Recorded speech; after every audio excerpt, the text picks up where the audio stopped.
নমস্কার বন্ধুরা, আজ আমি আপনাদের সাথে শেয়ার করব একদমই সহজ পদ্ধতিতে বানানো নিরামিষ দিনে চেটেপুটে খাওয়ার মতো অসাধারণ সুস্বাদু দই আলুর দমের রেসিপি, যেটা লুচি বা কচুরির পাশাপাশি ফ্রাইড রাইস, পোলাও কিংবা খিচুড়ির সাথে খেতেও কিন্তু খুবই ভালো লাগবে।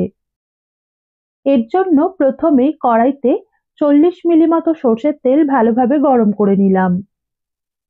এখন এতে 400 গ্রাম এইভাবে কেটে রাখা আলু দিয়ে প্রথমে নুন না দিয়েই 3 থেকে 4 মিনিট হালকা করে ভেজে নেব। প্রত্যেকটা আলুর খোসা ছাড়িয়ে নেওয়ার পর আমি 4 টুকরো করে কেটে নিয়েছি। এই পর্যায়ে নুন না দেওয়ার কারণ হলো আলুর টুকরোগুলো যাতে একটু ভালোভাবে ভাজা হয়ে যায়। যদি এই পর্যায়ে নুন দিয়ে দেওয়া হয় তাহলে আলু একটু ভালোভাবে ভাজা হওয়ার আগেই এর মধ্যে থেকে জল বেরোতে শুরু করবে। আর এই পর্যায়ে আলু ভাজার সময় আমি হলুদও দিলাম না, তার কারণ হলুদ যদি তেলের মধ্যে বেশিক্ষণ ভাজা হয় তাহলে তেলটা একটু কালো মতো হয়ে যেতে শুরু করে। প্রায় 3 মিনিট আলুর টুকরোগুলোকে ভেজে নেওয়ার পর এর মধ্যে অল্প একটু নুন মিশিয়ে হালকা লাল হয়ে আসা পর্যন্ত ভেজে নেব। সেই সময়ে এখানে আমি একটা ছাঁকনির মধ্যে চায়ের কাপের পৌনে 1 কাপ বা 75 গ্রাম টক দই 30 মিনিট আগে জল ঝরানোর জন্য রেখে দিয়েছিলাম। আর দেখুন জলটা ভালোভাবে ঝরে গেছে। দইয়ের জলটা এইভাবে একটু ঝরিয়ে নিয়ে রেসিপিতে ব্যবহার করলে দইয়ের টক ভাবটা একটু কমে যাওয়ার সাথে সাথে তরকারির মধ্যে একটু ক্রিমি টেক্সচারও আসে। এখন এর মধ্যে হাফ চামচ কাশ্মীরি লঙ্কা গুঁড়ো, 1/4 চামচ হলুদ গুঁড়ো আর পরিমাণ মতো নুন মিশিয়ে দইটাকে ভালোভাবে ফেটিয়ে নেব, যাতে এর মধ্যে কোনো রকম গুটলি বা দলা না থাকে। এদিকে আলুর টুকরোগুলোকেও আপনারা দেখতেই পাচ্ছেন যে হালকা লাল করে ভেজে নেওয়া হয়ে গেছে। এবার তেল ঝরিয়ে একটা পাত্রে তুলে নেব। তারপর কড়াই থেকে একটু তেল কমিয়ে নিলাম, কারণ গ্রেভি বানানোর জন্য অতটা তেল লাগবে না।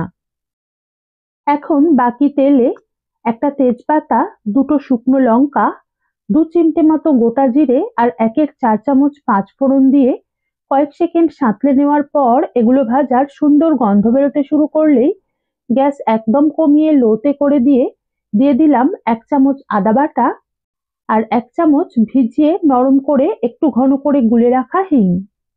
এর পরিবর্তে আপনারা গুঁড়ো হিংও দিতে পারেন। তবে হিং যদি একটু জলে গুলে নিয়ে রেসিপিতে ব্যবহার করা যায় তাহলে হিংয়ের ফ্লেভারটা আমার মতে বেশি ভালো আসে। এরই সাথে অল্প একটু জল মিশিয়ে গ্যাস কমিয়ে রাখা অবস্থাতেই 30 সেকেন্ড কষে নেব। এবার 1/4 চামচ ঝাল লঙ্কা গুঁড়ো মিশিয়ে কয়েক সেকেন্ড কষে নিয়েই গ্যাস কমিয়ে রাখা অবস্থাতেই দিয়ে দিলাম ফেটিয়ে রাখা টক দই। আর দইটা দেওয়ার সাথে সাথে এটাকে অনবরত নাড়তে হবে যতক্ষণ না এটা ফুটতে শুরু করছে ততক্ষণ পর্যন্ত। এটাকে নাড়তে নাড়তেই দিয়ে দিলাম দই ফেটিয়ে রাখার পাত্রটা ধুয়ে অল্প একটু জল।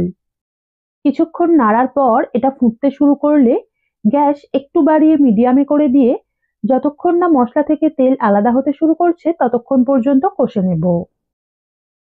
কিছুক্ষণ কষে নেওয়ার পর মশলা থেকে তেল আলাদা হতে শুরু করলে অথবা এই মশলার উপর এরকম তেলটা ভাসতে শুরু করলে এর মধ্যে হাফ চামচ চিনি এবং ভেজে রাখা আলুর টুকরোগুলো মিশিয়ে মাঝারি আঁচেই 2 থেকে 3 মিনিট কষে নেব। অল্প চিনি দেওয়ায় রেসিপিটা মিষ্টি একেবারেই হবে না, কিন্তু এর স্বাদ বৃদ্ধি পাবে। আর যেহেতু এটি একটি নিরামিষ রেসিপি এবং টক দই ব্যবহার করছি, তাই অল্প চিনি দিতেই হবে, তবেই টেস্টটা একদম পারফেক্ট হবে। তারপর আলু যাতে ভালোভাবে সিদ্ধ হয়ে যায় তার জন্য খানিকটা গরম জল আর কয়েকটা চেরা ও গোটা কাঁচা লঙ্কা মিশিয়ে এটাকে ঢাকনা দিয়ে গ্যাস একদম কমিয়ে লোতে রেখে আলু পুরোপুরি সিদ্ধ হয়ে আসা পর্যন্ত ফুটতে দেব।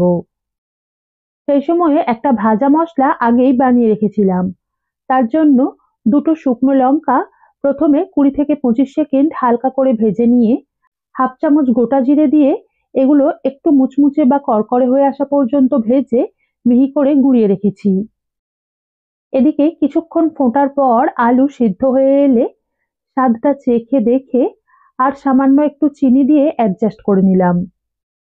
এরই সাথে তৈরি করে রাখা ভাজা মশলাগুলো মিশিয়ে একটু নেড়েই গ্যাস বন্ধ করে 1/2 চামচ গাওয়া ঘি ছড়িয়ে এটাকে কিছুক্ষণ ঢেকে রেখে নামিয়ে নিলেই আজকের রেসিপি পরিবেশনের জন্য তৈরি হয়ে যাবে।